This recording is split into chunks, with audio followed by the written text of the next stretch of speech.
amazing to see so many people here. I actually was expecting way less people because it's half term. We've had quite a few people say, "Oh, I'm really sorry, it's been crazy with the kids." So it's amazing to see so many of you here, and we've got an incredible lineup for you today. I think before we go into kind of who we've got, I think it's kind of a bit of housekeeping. If we could just put on mute at the beginning, so that any background noise for the guest speakers it is kind of drowned out, that would be incredible.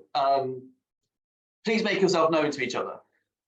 So the big thing that we want to do at Includability is ensure that people get to know each other and take these relationships off of Includability and into your everyday lives. Enrich each other, learn from each other, share best practice, overcome challenges.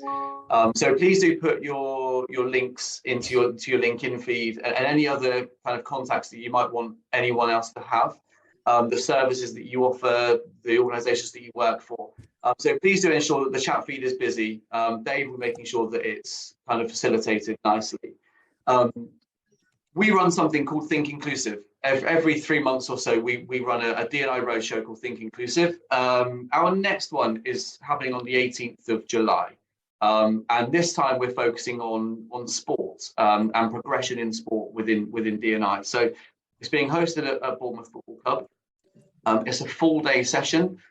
So we've got an AM session, which is all around hate hurts everyone and discrimination and homophobia on the terraces, and the importance and the role that a club plays, but also that the fans can play in making sure that they know where to go to report it, and also that action is going to be taken. There's stadium tours, and then there's progression in sport in the afternoon. So we've got kind of current pros, former pros across the world of sport. So it will be an incredible day. So we'll put the links out to that. It will happen kind of early next week. We'll put the links out, but please do come along if you happen to be kind of within the Bournemouth area.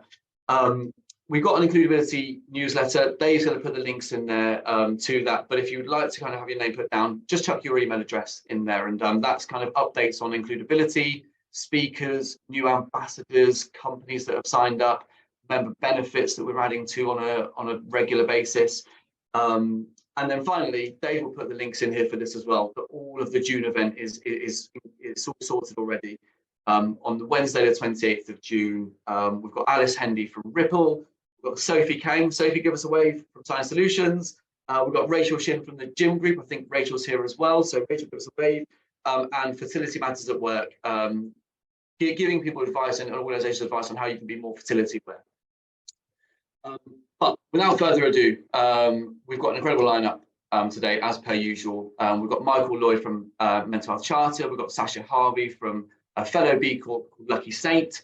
We've got Gunraj Arora, one of our incredible ambassadors, talking about kind of evidence of the heart and mindfulness. So, and then Daniel Wiltshire. Daniel, give us a wave. So without further ado, Mr. Lloyd, the floor for the next 10 minutes, mate, is yours. Hello, Paul. How are we? Long time no see. Yeah, great to see you. And good morning, everyone. Welcome. It's great to actually be here. Thank you for inviting me along. I do talk a lot, so I will do my best to stick to my time, but I'm sure Dave and Paul will give me the sign to say, actually, Michael, can you be quiet? And those, I've seen some of our members creeping around here. Nikki, I can see you there hiding away. Simon, we did some training for, just looking at you there as well. So you know how much I like to talk, so you'll be used to this. But could I share my screen? Would that be all right? Is if I have access to be able to do that. It says it's disabled at the moment. Dave has one job, mate, and he's failed. Dreadful, isn't it? Absolutely dreadful. Right, here we go. So a few slides to share. I like slides, slide happy, but welcome, everyone. I'm Michael Lloyd. I'm the founder of the Workplace Mental Health Charter, and I'm just going to introduce you a little bit to what we're all about, some exciting changes, some exciting launch things that we've got, and those that are members of the Charter already, you won't even know about these things because some of these things were only confirmed last night. So some exciting things just to announce, but just a little bit about the Charter. We are a membership organisation. We work with lots of different organisations to create mentally healthy workplaces, and our smallest member is a one lady hairdresser in Wales who gets those conversations started with her clients, and our biggest employer member is 10,000 employees, Mercedes-Benz, BMW. We accept everybody. We don't discriminate. We are open to every sector, every organisation. So I'm just going to tell you a little bit more about it. We're a non-for-profit organisation, and we were established in 2020, actually.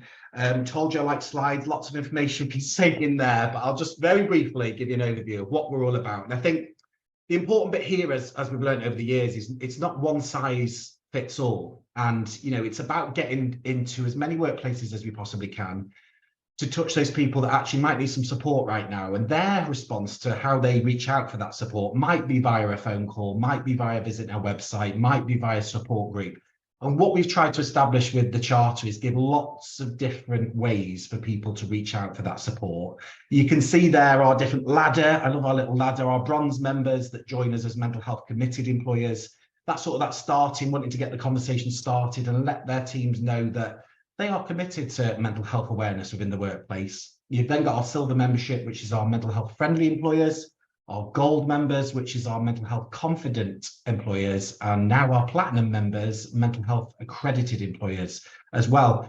Down the right-hand side, we are an MHFA England instructor member, so we do lots of training, which I'll very briefly talk you through as well. And fingers crossed, by the end of next week, we will also become a suicide first aid centre and be able to offer suicide intervention. So we're always doing more and more. I don't sit still, very fidgety, always wanted to do lots more to be able to help out. But our most important thing in the corner there, the bottom right, is our SOS, our stamp out stigma. You know, we really want to get these conversations started and let people know that how you're feeling right now doesn't need to be how you feel forever. There is lots of support out there, and that's the ultimate aim of the charter as well. Now, lots of information on the slide there. You can see different memberships that people can join, you know, from our bronze membership, which includes that posters for awareness, that logo and certificate. We don't want people who join us just to get a certificate or a logo they can put on their website. We really want them to make that difference. That's why now we only actually offer that membership for 6 months, and then they have to move on to the sort of next levels to start really making an impact. You can see with the silver membership there as well, they get weekly awareness emails, so lots of helpful hints and tips on what they can support their team's health and well-being, and then mental health training for 2 employees. And then when we move on to our gold membership, there's a lot more included in there, including our discounted training. And to the right, you'll be able to see our app, which we are forever evolving, including this morning. We've just changed it again.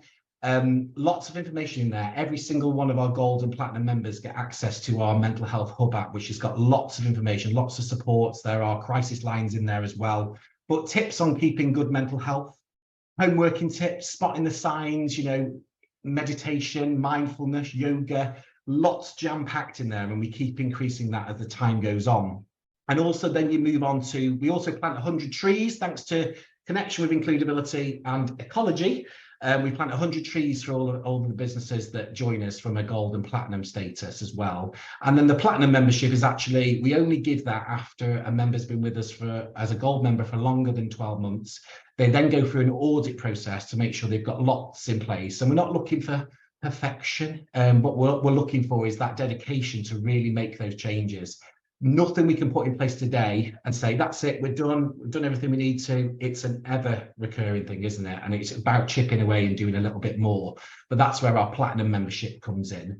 But about to be launched literally last night. This was the very last call I had. We've built a partnership now with Health Assured, and as part of our membership packages, we will now be including an employee assistance program where all of our gold and platinum members will get access to 24-hour phone support, but also structured counselling and therapy face-to-face sessions as well.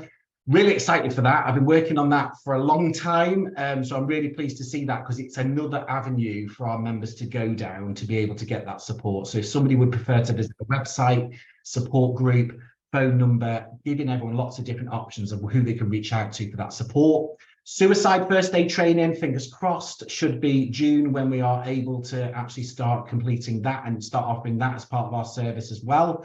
And then mental health knowledge for managers we will be offering in July, and that's about how managers can start these conversations, looking out for those signs, those symptoms, what somebody might be going through, those changes in behaviour, to really start a conversation with how that person's feeling right now. So lots of information jam-packed in there for you, but just the different mental health training that we do offer as an organisation. We are a licensed, I'm a licensed instructor from MHFA England.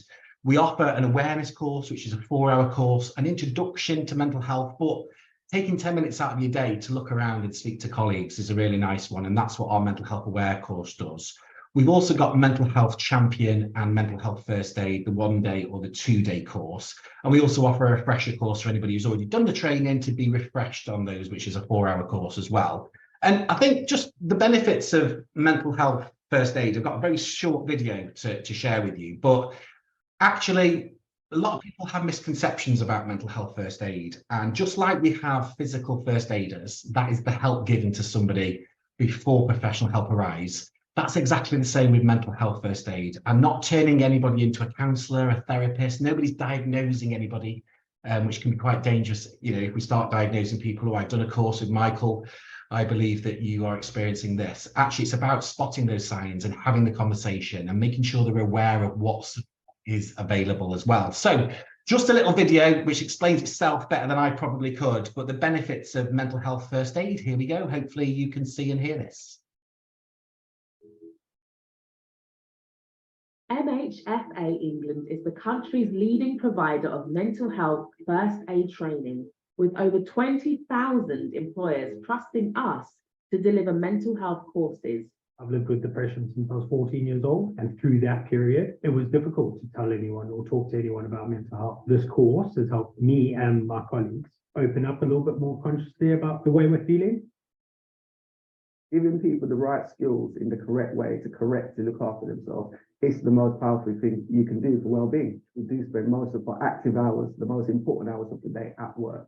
So if we can get mental health right in the workplace, I'm a firm believer that it naturally will transition down to every other aspect of their life, how you deal with your spouses, your children, your friends. So it's beneficial for society as a whole. We teach the skills and provide the tools so that people can support their own mental health and that of their colleagues, friends and family, with 24/7 support available when needed. Doing the mental health first aider training was an amazing experience. We all were there because we wanted to be there and make a difference. We listen and respond to your organisational needs throughout the learning process, providing a gold standard learning experience. Learners will reinforce their knowledge with conversation practice, case studies, and a quiz at the end of each session. All the resources that we're given through the mental health first aid training, they've been able to implement that and make a real life difference to their colleagues. And working with Mental Health First Aid England has been an absolute breeze. If one more person doesn't have to fight the same battles, my job might be one step or a tiny, tiny drop in a big ocean, but I'm really privileged and thankful to be that one drop. Mental health first aid isn't just a course, it's a community. We're with you every step of the way. Speak to us to find out more. Thank you for watching that. Just a very simple explanation. And as she says there, that actually it might be just that one drop in the ocean, but it can, you know, conversations can absolutely save lives. And I always say to people that most people don't recover from poor mental health in isolation. It can be done with the help of somebody else, and 2 heads is better than 1 whenever we're having these conversations. But just a little bit of 5 ways just to leave you with some things that you can sort of take away and hopefully implement within your organization if you haven't already, is just sort of 5 simple things that you can do to create a mentally healthy workplace. And you can see a little infographic there, which is about, the first point is about getting leadership support, but consulting with others, then making that plan, putting that plan in place. But don't forget to evaluate and improve. There's always going to be improvements that you can make. But number 1 step there is stamp out stigma. You know, how can we stamp out stigma within the workplace? You know, talk about stress management, self-care, mental health in emails and in meetings, because if your employees can feel that actually that is the commitment there for that awareness, they're more likely to feel like they will reach out for that support whenever they feel they need to as well. So discuss mental health in the workplace. Language that we use is so powerful, but openly discussing and bring up issues relating to workplace mental health, such as stress, anxiety, depression, you know, and make it clear that everyone struggles to stay mentally healthy sometimes. You know, we've all got that mental health, just like we've got physical health. Mental health training, and even if you've got an organization where you've got some wellbeing teams or health and safety teams, even creating a little bit of mental health awareness and letting people have that understanding, that really can be really powerful. But mental health first aiders are there to look out for those changes, those signs or symptoms that somebody might be experiencing, and guide them to get some help, whatever is right for that person as well. You've got an amazing resource like the Hub of Hope, if you want to check that out. That will tell you locally what support is out there, whether it be a phone number, an email address, a website, or a support group.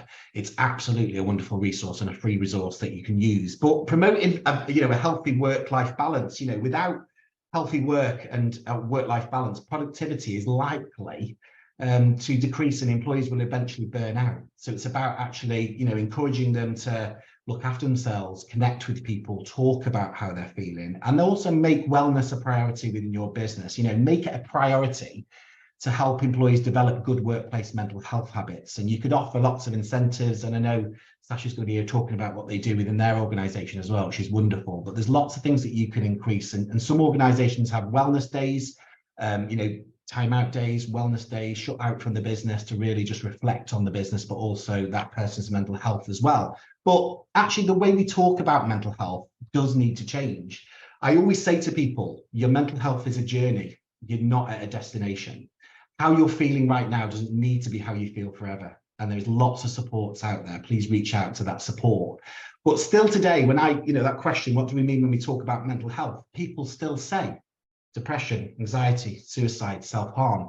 But actually, we've all got mental health, just like we've got physical health. And that moves on to those next two questions, is what do we mean when we talk about poor mental health, and what do we mean when we talk about mental ill health? Just a couple of stats, if you like them or not, but 1 in 4 people experience poor mental health each year. So all of us have mental health. 1 in 4 of us will experience poor mental health, and some of us will go on to be diagnosed and experience mental ill health as well.